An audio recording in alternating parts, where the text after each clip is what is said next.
Hello and welcome to the Asian Conference on Art and Humanities, Social Sciences and Cultural Studies 2025 here in Tokyo, Japan. My name is Apipo. I am an academic coordinator from the International Academic Forum. And joining me here today is Professor Rebecca Olive from the Royal Melbourne Institute of Technology, University, Australia. Professor, could you introduce yourself for us, please? So my name's Rebecca Olive and I do feminist cultural studies of sport and physical activity, and I focus on ocean-based sports, so surfing and swimming. And I'm really interested in how people who participate in those sports, how that participation shapes their relationships to ecologies and whether or not it activates them to want to take better care of those ecologies as well. Wow, very interesting. So you gave a keynote presentation titled Swimming Together, World Making with Everyday Practices. Now, first of all, why swimming? And how does it link to, world making or us in terms of us surviving? And how do we possibly apply this concept or theory to other sports? Good question, big one. Well, I think that change happens not just in big dramatic experiences that we have. Those experiences can definitely lead to change in our lives. But it also happens through the things that we do in our everyday life. So those things are very meaningful to us, and they shape our thinking and they shape the relationships that we have and the ways we make sense of the world.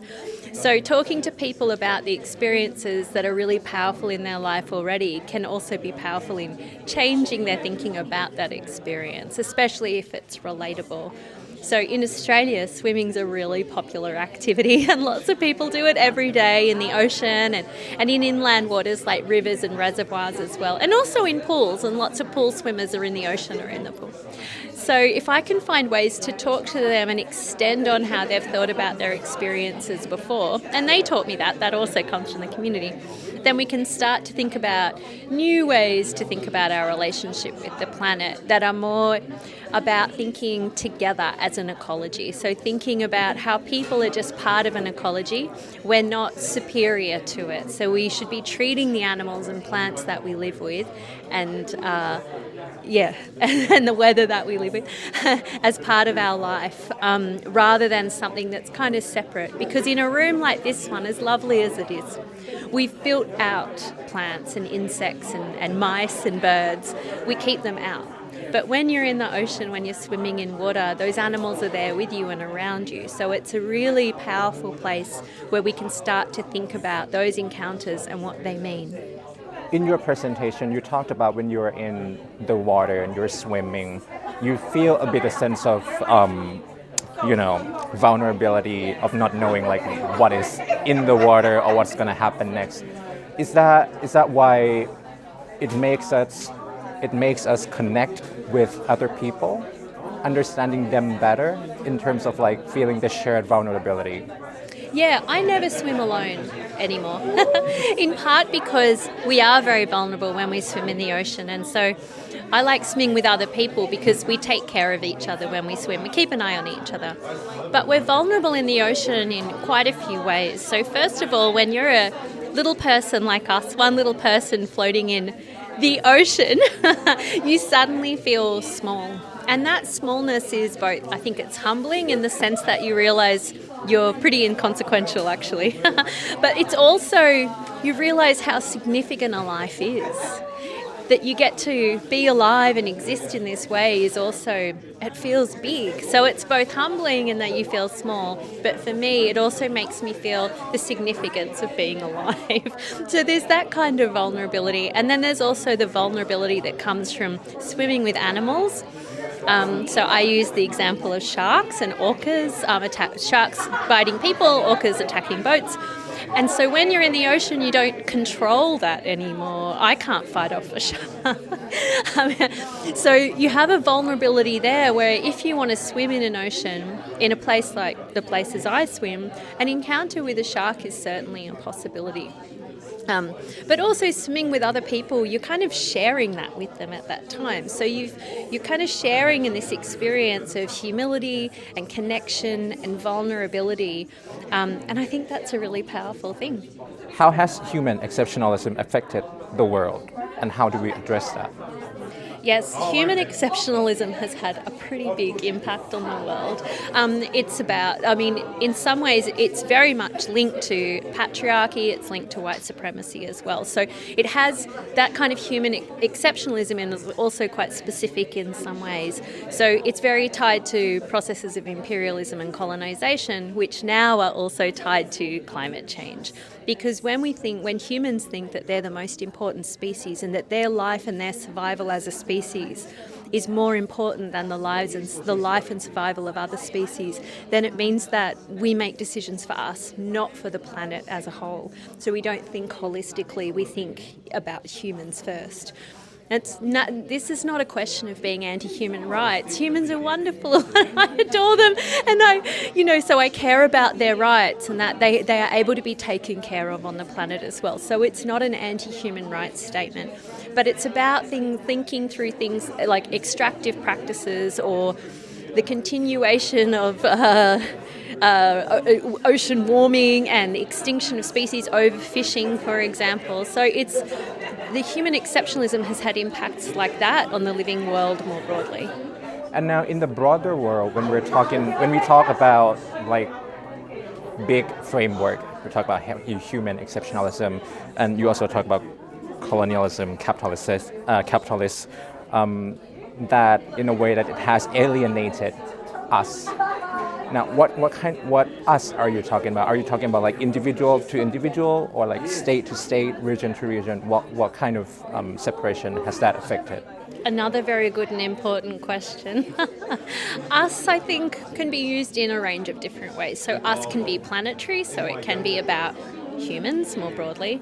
Us can be, in my case, often when I think about us, I think about people like me, high consumers who have a lot of privilege in the world and a kind of safety in my life. So it's easy not to think about some of these issues that we're talking about because, like I talked about today, we get to discard things with seemingly no consequence to us. So in some ways, us is that as well.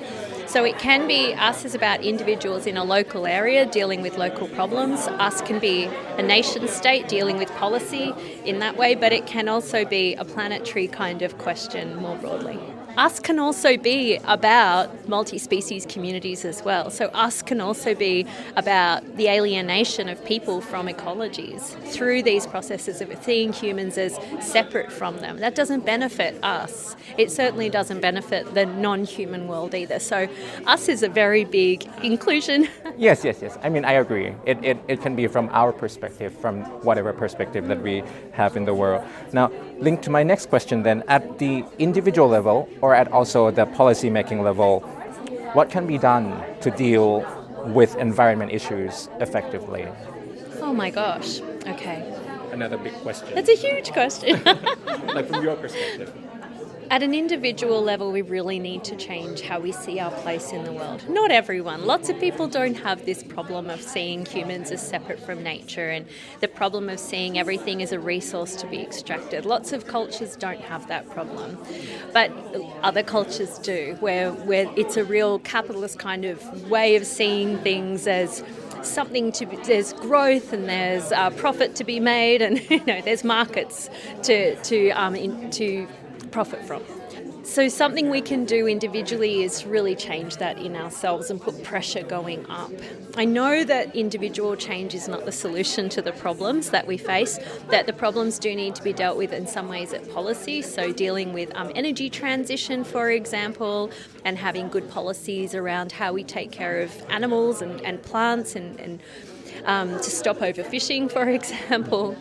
But I do think that change at an individual level can also be powerful because in many places, like where I'm from in Australia, people vote in governments. People do put pressure on governments. People do, have the power to decide, not always, but often they have the power to decide where they spend their money. So if they can make better decisions about that and understand that in some cases they'll have to give something up and it might be some of their vast amounts of accrued wealth, then that's definitely something that they can do. We're concluding with a very important question. Why is the ocean or coastal ecology important for all of us? Oh, well, the ocean's like so important to the planet. It's like an organ for the planet, keeping us alive. It produces oxygen. Because of its size, it helps regulate temperature of the planet. It's home to so many species of animal, some of which hold carbon in their bodies, and as we kill them, they release carbon. I mean, that's a very economic kind of argument I'm making. We know less about the deep ocean than we really know about space. So there's so much we don't know about it. It's a huge part of life for just billions of people around the world in the everyday as they collect food from it, as they use it for transportation, as they have spiritual connection with it and cultural connection. So it's a huge part of everyday life on top of these like quite logistical, parts of life as well as being essential to planetary health. The ocean's rising, it's going to be flooding, coastal areas as well. So that's a reality that many people the Pacific in particular at the moment are facing. So yeah, the ocean's a huge part of our life, both in terms of regulating the health of the planet, but also in giving our life meaning and pleasure in our everyday. Right, and you're working on a project, Moving Oceans. Can you give us a little summary of what you're doing? Yeah, so Moving Oceans is really about what we're talking about. It's about the role of sport and physical activity and in how we connect to the ocean. So by immersing ourselves in oceans, it's easier to build those sorts of intimate connections and sense of vulnerability. So this project's been interested in going swimming and swimming with people and talking with them and looking at their social media accounts and understanding their relationships to the ocean and how things like swimming have shaped that. All right, that's it for today. Thank you very much. Thank you.